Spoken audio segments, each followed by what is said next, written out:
Et bonjour à tous, je vous retrouve pour la dernière vidéo du coup que je vais consacrer à l'azote. On va parler du procédé Haber-Bosch. Alors avant toute chose, je voudrais rajouter une petite incise rapport à la vidéo précédente sur le rapport C sur N.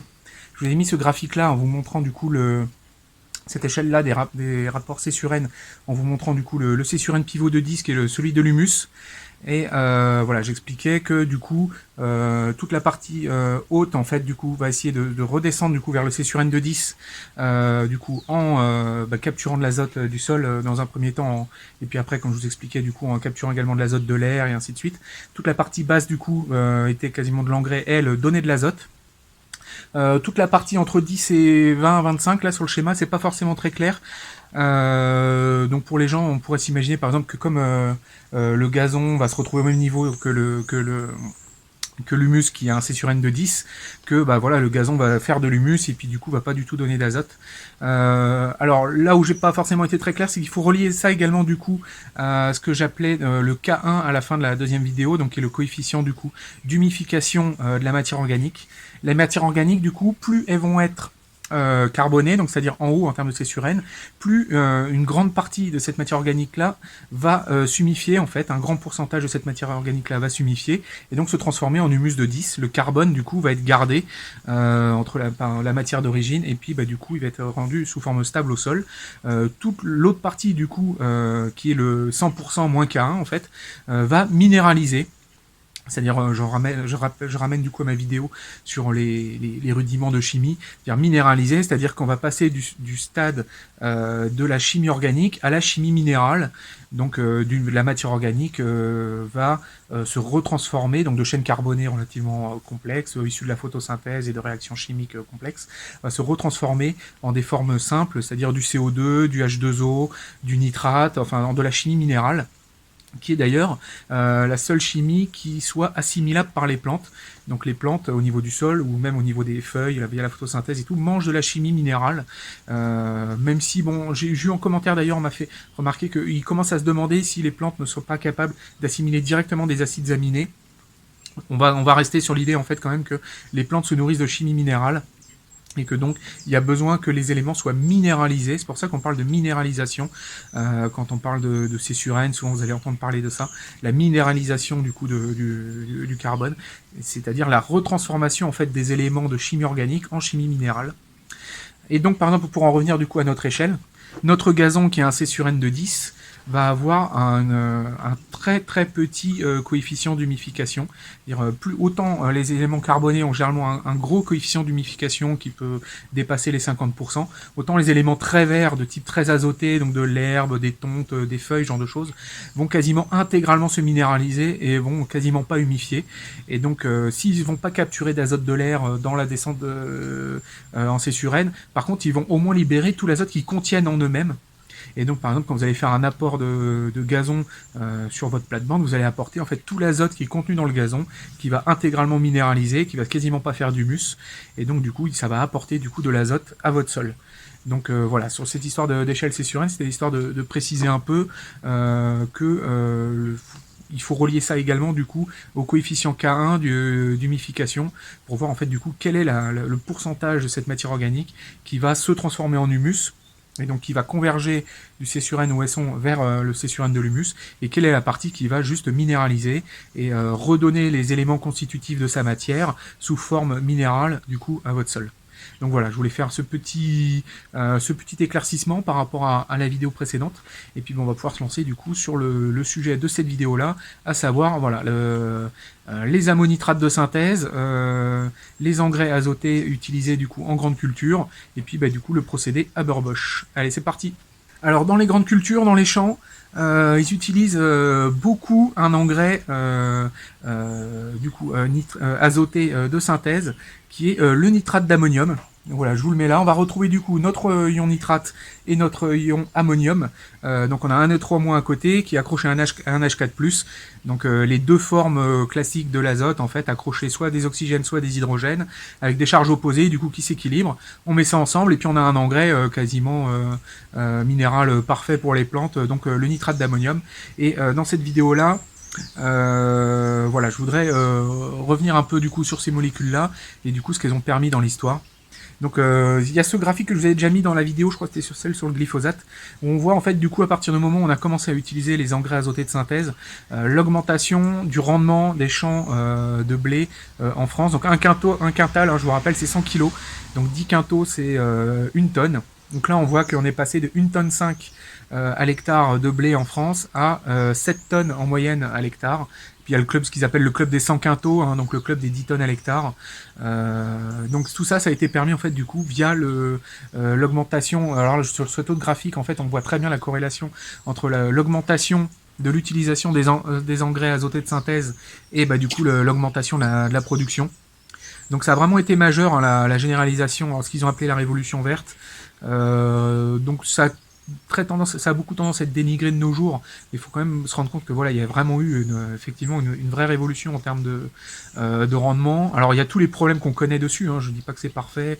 Du coup, bah, la perte de matière organique des sols, hein, qui s'est effondrée. Claude Bourguignon avait averti là-dessus dès les années 70. Et puis ben voilà, tous les problèmes que l'on connaît, bon je vais pas revenir dessus, hein, si vous suivez ma chaîne, c'est que vous êtes sûrement dans l'agriculture un peu du sol vivant, ce genre de choses. Donc on essaie de revenir un peu justement sur toutes les problématiques qu'ont causé en fait la nutrition des plantes en direct via des molécules minérales sans passer par le carbone.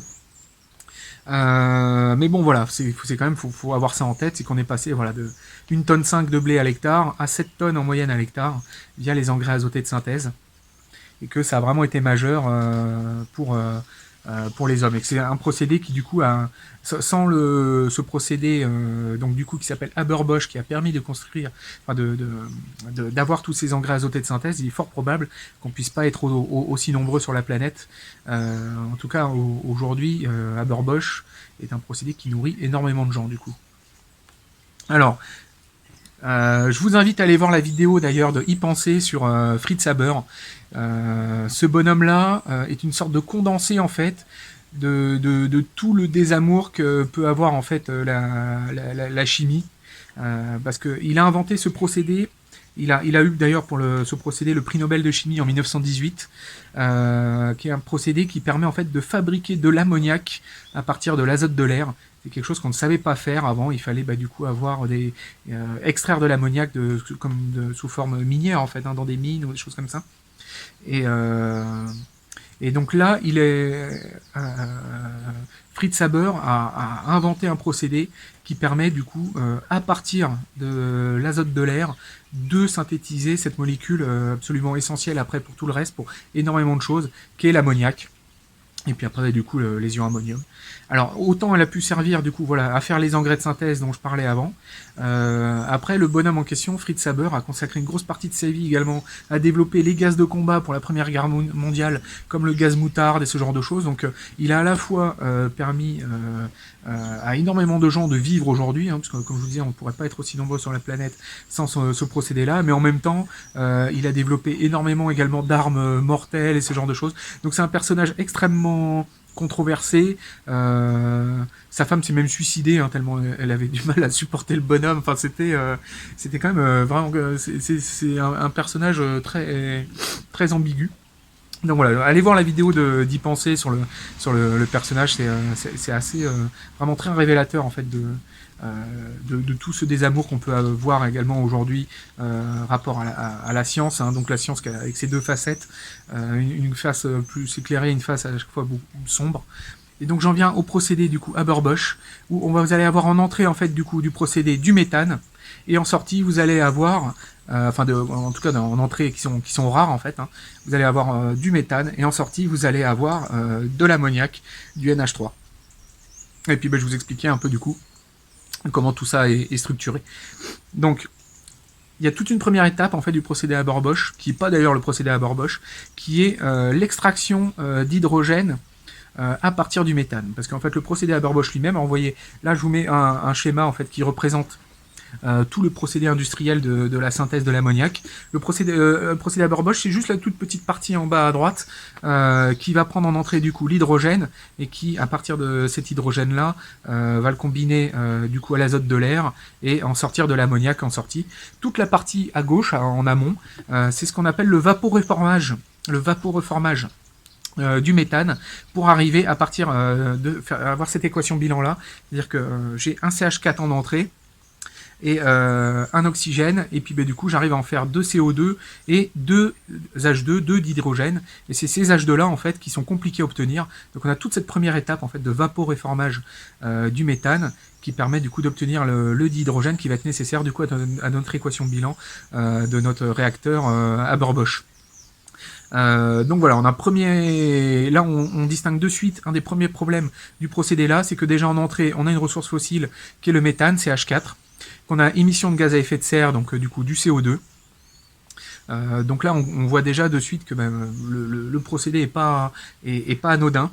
Alors si le CH4 en entrée, par exemple, si du CH4 issu de méthanisation, de méthaniseur, là on pourrait imaginer un procédé Haber-Bosch qui soit pérenne, puisqu'on émet du CO2 dans l'air qui a déjà été repris depuis l'air. Alors les méthaniseurs, les unités de méthanisation, c'est là où en fait ils utilisent le méthane qui est émis par le compost et je sais pas moi les lisiers, enfin toutes les choses la matière organique dans les fermes, du coup ils les mettent dans des sortes de grands réacteurs, et puis le méthane qui en est extrait, ils le récupèrent, et puis du coup on pourrait imaginer avoir une source de méthane pérenne pour le procédé Haber-Bosch, qui permettrait du coup, à partir de la matière organique en trop extraite dans les processus agricoles, de refaire des engrais azotés de synthèse, sous réserve voilà, que toute la logistique de transport de cette matière organique pour l'emmener au méthaniseur consomme pas plus de pétrole au final que ça produit de gaz naturel. Enfin voilà, bon, le bilan est à étudier.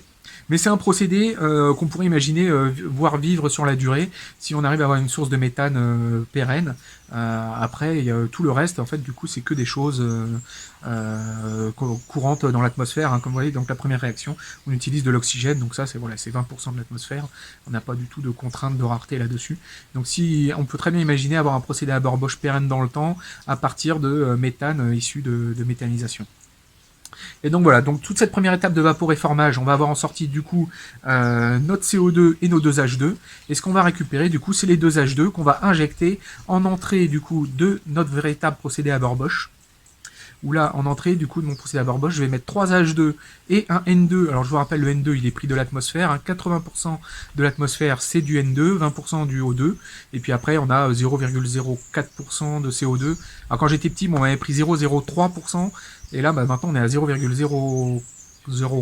Alors, je sais jamais trop le nombre de zéros. Il y en a très peu. Et en tout cas, ça augmente quand même. Donc, voilà, c'est l'émission de CO2 dans l'atmosphère. Le taux de CO2 augmente. Mais bon, l'essentiel de l'atmosphère, c'est 20% d'oxygène, 80% de diazote. Donc, voilà, les éléments nécessaires à notre réaction Haber-Bosch, ils sont pris dans l'air.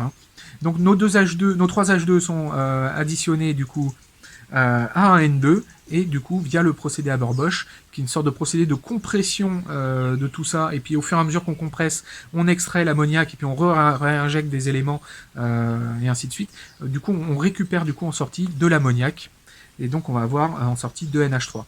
Si je regroupe les deux procédés ensemble en une seule équation, donc le vaporéformage du CH4 en H2, puis après le H2 en NH3, je vais avoir une seule équation bilan. On va avoir du coup 3 CH4 en entrée, auquel on rajoute 3 CO2 et 3 O2 et 2 N2. Donc vous voyez, O2, N2, tout ça, c'est l'atmosphère. Et en sortie, du coup, je vais avoir 3 CO2, donc là voilà, émission de CO2 à ce niveau-là, et 4 NH3.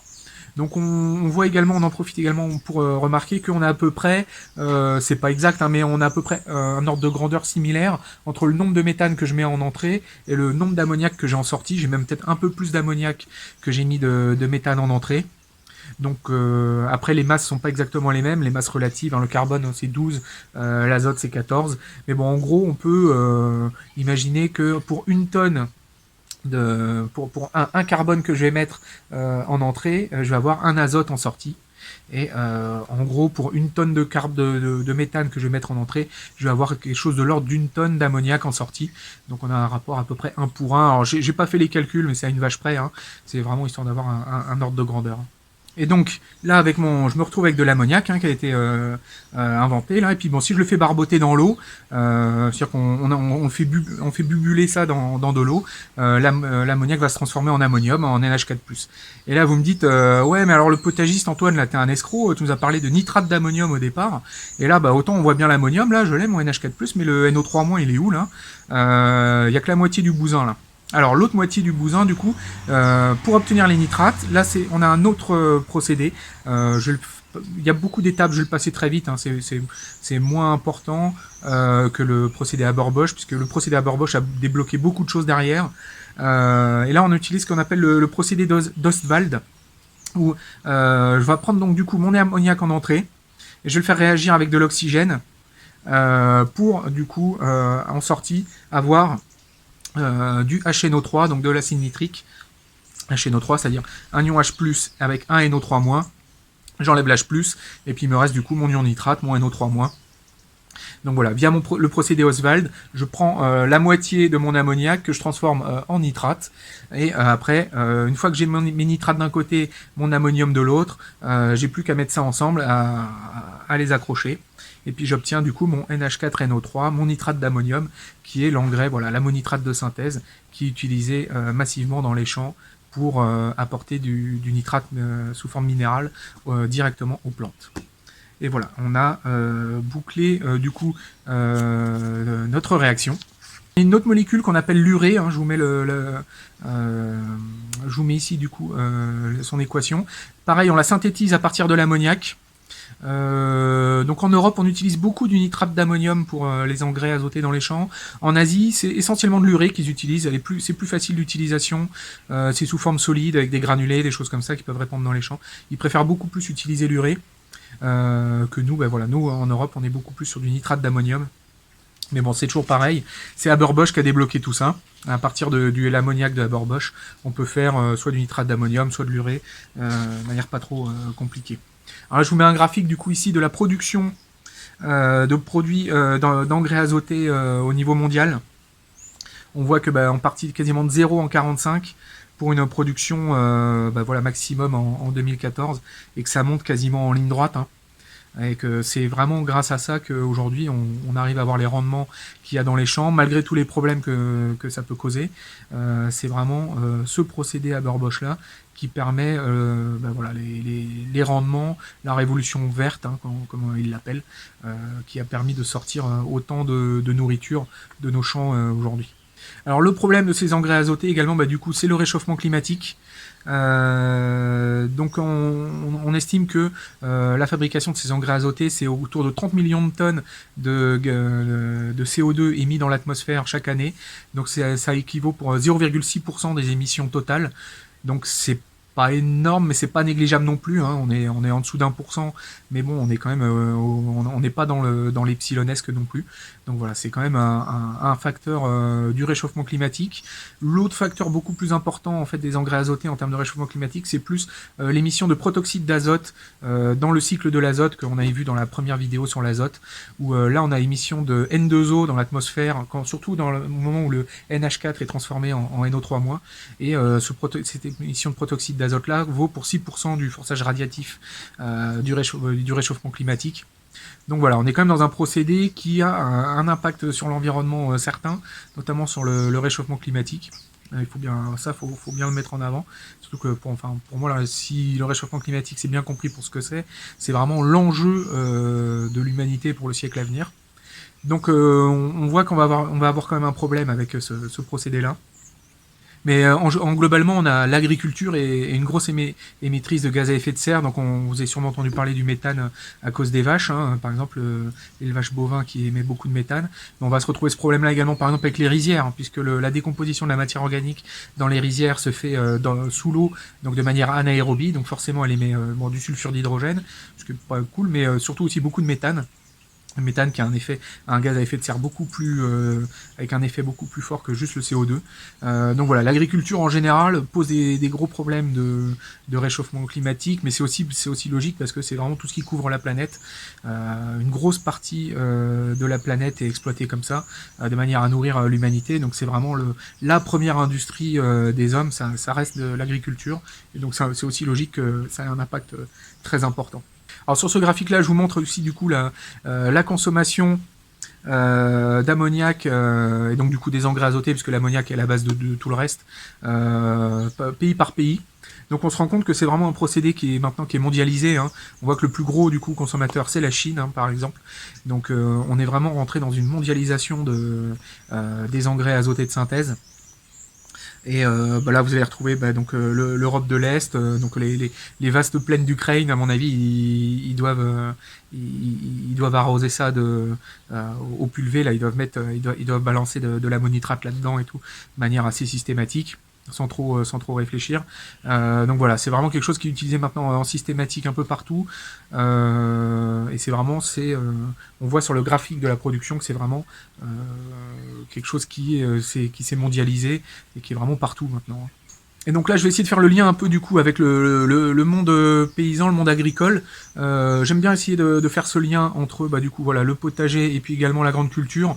Je pense que quand on est au jardin, c'est bien aussi d'avoir une idée de comment ça se passe à grande échelle et réciproquement d'ailleurs. Et donc voilà, si je vais essayer de vous faire une petite explication de comment ça se passe du coup pour un agriculteur. Alors c'est sûrement quelque chose que vous avez déjà entendu, il parle souvent d'unité d'azote dans les vidéos par exemple de maraîchage sol vivant et ce genre de choses. Il compte en unité d'azote. Alors une unité d'azote, qu'est-ce que c'est? Une unité d'azote, ça correspond à 1 kg d'azote. Et après, du coup, accroché à d'autres choses. Et donc selon à quoi c'est accroché, en fait, ça va peser beaucoup plus qu'un kilo. Donc par exemple dans NO3-, vous allez avoir 3 atomes d'oxygène pour 1 atome d'azote. Donc l'azote, c'est même pas un quart du poids. Dans NH4+, par contre, les 4 atomes d'hydrogène pèsent rien par rapport à l'azote. Donc voilà, selon à quoi vous l'accrochez, en fait, vous allez avoir une masse totale de votre produit qui va être plus importante de beaucoup ou d'un peu par rapport à l'azote qui est contenu. Mais en gros, voilà, une unité d'azote, ça veut dire 1 kg d'azote contenu dans votre produit. Alors, il faut savoir qu'aujourd'hui, une unité d'azote, ça vaut à peu près 1 euro. Donc voilà, quand vous entendez 100 unités d'azote, il faut entendre 100 euros. Une unité d'azote, c'est 1 euro. Alors, je vais vous parler par exemple. Je prends mes chiffres parce que là je les ai pas appris par cœur. Mais voilà, si je prends par exemple un rendement de 70 quintaux à l'hectare de blé, c'est-à-dire 7 tonnes de blé à l'hectare, aujourd'hui la tonne de blé c'est vendu 180 euros. Je vais vérifier sur les cours.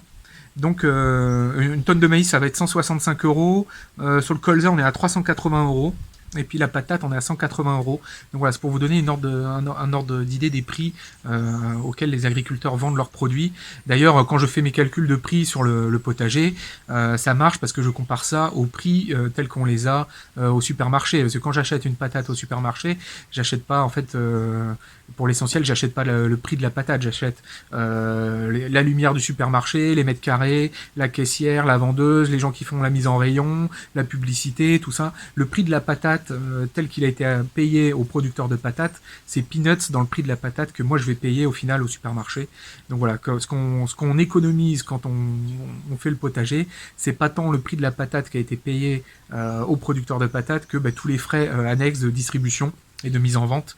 Donc voilà, c'est une histoire de relativiser aussi le prix qu'on économise en faisant le potager, pour bien comprendre qu'en fait c'est surtout ce qu'on économise, c'est les frais du supermarché. Donc voilà, j'arrive à ces prix-là. Donc si je reprends mes 7 tonnes du coup de blé à l'hectare, mes 70 quintaux, j'arrive sur une récolte qui vaut 1250 euros, enfin 1260 euros de récolte à l'hectare. Donc vous voyez, c'est pas énorme, un hectare, je vous rappelle, c'est un carré de 100 mètres par 100 mètres, c'est 10 000 mètres carrés. Donc pour faire 1 km carré, il faut 100 hectares. Vous faites 10 hectares en largeur, 10 hectares en hauteur, et ça vous fait 10 fois 100 mètres, donc 1 km, par 10 fois 100 mètres, 1 km, vous avez 1 km carré. Donc voilà, dans 1 km carré, vous avez 100 hectares, et un hectare, c'est 100 mètres par 100 mètres. Voilà, c'est l'unité à connaître, et c'est 10 000 mètres carrés, un hectare. Là, moi, j'ai 3 000 mètres carrés de terrain, par exemple, et donc là, moi, j'ai 0,3 hectares de terrain. Ce qui est déjà beaucoup.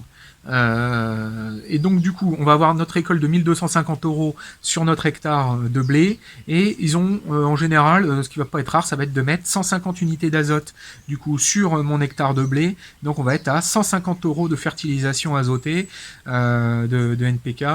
Parce qu'il n'y a pas que l'azote, du coup, ils vont en profiter pour mettre le phosphore, la potasse, tout ça. Mais bon, voilà, on est sur quelque chose de l'ordre de 150 euros de fertilisation pour 1250 euros de récolte. Donc vous voyez, la fertilisation, c'est plus de 10% du prix de vente au final. Donc c'est vraiment un poste très important. Donc en semi-direct sous couvert, ils sont capables de mettre un couvert de légumineuses qui va leur rapporter, généralement on compte autour de 50 unités d'azote sur un couvert de légumineuses, ça peut aller bien au-dessus, mais bon voilà, généralement on compte 50 unités d'azote. Donc voilà, ils économisent du coup 50 euros d'engrais azotés via le couvert de légumineuses à l'hectare. sachant que bon, il y a quand même le coût du coup d'implémentation du couvert, hein, parce qu'il faut les semences, et puis il faut semer, il faut tout ça. Mais donc voilà, c'est avec ces ordres de grandeur là que jouent les agriculteurs. Faut s'imaginer que 1 hectare, donc 100 mètres par 100 mètres, c'est quand même un gros espace, hein. En fait, la récolte de tout ça en blé, sur une bonne récolte qui va marcher correctement, ça va leur rapporter 1200 €, hein. Donc voilà, c'est pour vous dire que c'est juste un SMIC, un carré de 100 mètres par 100 mètres en production de blé. Donc voilà, ils sont vraiment très serrés au niveau de ce que ça rapporte. Et c'est histoire de, voilà, de faire toucher un peu du doigt la réalité du monde agricole et les sommes avec lesquelles ils jouent en fait. Donc si je reprends l'équation bilan de mon procédé Haber-Bosch, là où je vais avoir 3CH4 plus 3O2 qui va me donner 3CO2 plus 4NH3, je vous disais qu'on a à peu près 1 pour 1 entre le carbone et l'ammoniac. Et donc en gros, 1 tonne de méthane, ça va nous produire à peu près 1 tonne d'azote en sortie. Et donc on va avoir 1000 unités d'azote en fait. Avec une tonne de méthane, on va faire 1000 unités d'azote, grosso modo, à une vache près. Donc voilà, c'est un chiffre à avoir. Donc on peut très bien imaginer, voilà, avoir un système qui boucle avec des méthaniseurs où on récupère du coup la production de carbone excédentaire au niveau des champs pour régénérer du coup des ammonitrates pour avoir un système qui boucle. On pourrait imaginer que voilà, la méthanisation serve au moins déjà à produire les engrais azotés. Alors les problématiques du coup de ce procédé-là, alors au niveau extraction, on voit qu'on n'est pas du tout dans les mêmes problématiques que le phosphore. Le phosphore, on est vraiment sur des problématiques minières, hein, puisque le phosphore, c'est pas quelque chose qui est puisé dans l'atmosphère, c'est vraiment quelque chose qui est dans le sol et qu'il faut apporter au sol. Donc on est dans des problématiques minières sur le phosphore, d'épuisement de ressources minières. Dans le cas des engrais azotés, comme c'est quelque chose qu'on prend dans l'atmosphère, le N2, qu'on a un procédé qui permet de le prendre dans l'atmosphère, les problématiques de pollution sont tout autres. On est dans des problématiques de réchauffement climatique et pas d'épuisement de la ressource. C'est comme je vous disais, on pourrait imaginer à terme, voilà, utiliser du coup du méthane issu de méthaniseurs ou du dihydrogène, hein, puisque en fait l'élément essentiel de Haber-Bosch c'est du dihydrogène qu'on met en entrée du réacteur de Haber. On pourra avoir du coup, je sais pas moi, production de dihydrogène, comme il parle par exemple de faire de l'hydrogène pour les voitures. On pourrait très bien penser utiliser directement également cet hydrogène pour le mettre dans du Haber-Bosch, quoi. Donc la ressource critique en fait c'est plutôt le méthane, on va dire le CH4, et puis la production du coup qui permet d'obtenir cet hydrogène là avec tout ce que ça implique en termes de réchauffement climatique, d'émissions de CO2, plus après également du coup voilà le cycle de l'azote qui va nous émettre du protoxyde d'azote qui est également un gaz, hein, je vous rappelle 300 fois plus réchauffant que le CO2. Donc voilà, c'est vraiment plus une problématique de réchauffement climatique que d'épuisement des ressources sur voilà, les ammonitrates de synthèse. L'autre grosse problématique également, c'est voilà, ça c'était mis en avant dès 70 par Bourguignon quand il a pointé en fait du coup l'effondrement du taux de matière organique des sols en cumulant du coup engrais azotés de synthèse, minéraux plus labour profond et puis de plus en plus répété, c'est qu'on a fini par détruire en fait du coup la matière organique des sols, à la minéraliser complètement, c'est-à-dire la transformer en éléments minéraux. Et on nourrit directement les plantes en fait, un peu comme si elles allaient tout le temps au McDo en fait, on les met sous perfusion, comme si on était nous un être humain, on perd sous perfusion de sucre rapide, au lieu d'être nourri par la matière organique qui minéralise doucement et puis d'avoir une alimentation plus saine en fait, on va dire de sucre lent qui voilà de manger sainement. En fait les plantes elles sont sous perfusion d'engrais minéraux. Et puis le sol est mort, et le jour où on arrête cette perfusion, il n'y a plus rien qui pousse. Avec en plus du coup tout ce problème également de fuite de nitrate à la nappe, hein, puisque dès que la culture est enlevée, les sols sont à nu, et il n'y a plus rien qui tient les nitrates, et tout ça, ça coule. Donc voilà, on est quand même sur quelque chose de très artificiel. Alors ça fonctionne, ça nourrit la planète. Maintenant, il y a des gens qui essaient de réfléchir à sortir de ça. Notamment, voilà, moi, c'est un peu mon dada. Hein, j'en ai déjà beaucoup parlé dans la vidéo sur le glyphosate avec des choses comme le semi-direct sous couvert. Essayer de remettre du carbone dans les sols, utiliser la légumineuse pour essayer de rapporter de l'azote. Maintenant, il faut quand même avoir conscience que même en semi-direct sous couvert, si la légumineuse apporte 50 unités d'azote, ça va pas suffire à la culture. Ils sont obligés quand même de rajouter quelque chose comme 50, 100 unités d'azote. Alors dans les vidéos qu'on peut voir sur le maraîchage sol vivant, ils expliquent souvent qu'ils préfèrent justement utiliser l'urée que l'ammonitrate de synthèse, qui est un peu mieux tenu du coup dans le sol, qui a moins tendance à lessiver, qui diffuse un peu plus en longueur dans le temps. Mais bon voilà, ils sont quand même du coup obligés de passer par du Haber-Bosch, sans quoi ben voilà, aujourd'hui on ne sait pas produire les rendements qu'on a aujourd'hui dans les champs sans ces ammonitrates de synthèse. Bon et donc voilà, c'est la fin de ce cycle des vidéos juste sur l'azote, hein. 3 vidéos sur l'azote, des belles, hein, des velues, hein. C'est qu'il y avait des choses à dire sur l'azote, hein. C'est vraiment une des clés majeures de l'agronomie. Donc bon voilà, c'était assez dense, hein, je m'en rends compte. Je mets beaucoup d'informations dans mes vidéos. Voilà, j'espère que ça vous a intéressé. Et puis ben, on va finir après du coup sur les derniers sujets qui va nous rester, c'est-à-dire le potassium, le cas de NPK, et puis on fera une dernière petite partie également sur les oligo-éléments. On va parler également un peu de soufre, de calcium, ce genre de choses. Voilà. Et puis, écoutez, n'hésitez pas à aller voir du coup les vidéos de la série, si jamais vous les avez pas vues. Également du coup la vidéo d'introduction à la chimie, les rudiments de chimie, de manière à, si jamais vous êtes un peu largué avec tout ça, j'explique 2-3 petites choses élémentaires. Et puis voilà, sur ce, moi je vous dis à bientôt.